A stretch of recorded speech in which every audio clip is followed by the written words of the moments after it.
People will often deliver their burdens a little bit at a time, because if they sense that you don't care, then they're not going to deliver anymore.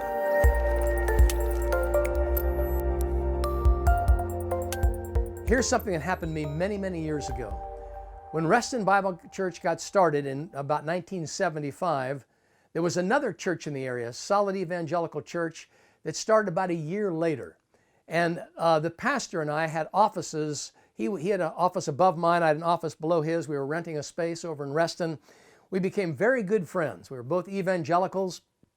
And one day, he said to me, because McDonald's was right next door, we were having lunch, and he said, "Man, this ministry thing is really getting to me." And it's funny, I was fairly new in the ministry myself, and I thought, yeah, it's kind of tough. He was delivering a little bit of a burden. I didn't pick up on it. About 2 or 3 days later, I got a phone call saying that he was in Fairfax Hospital in a straitjacket. He had had a nervous breakdown. He had to leave the ministry. His life fell apart. He got divorced. It was a real mess. I'm not beating myself up, but I wonder what I could have said at that time and said, "Hey, let's talk about this. What do you mean that the ministry is really getting you down?"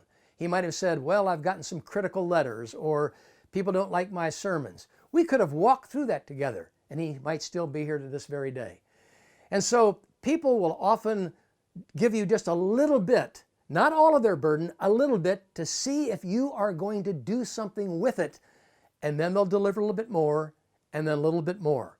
And pretty soon you're really into their soul, and you're sharing the fact that you've been through difficulties in your own life, and sharing those difficulties and sharing those burdens is where healing takes place.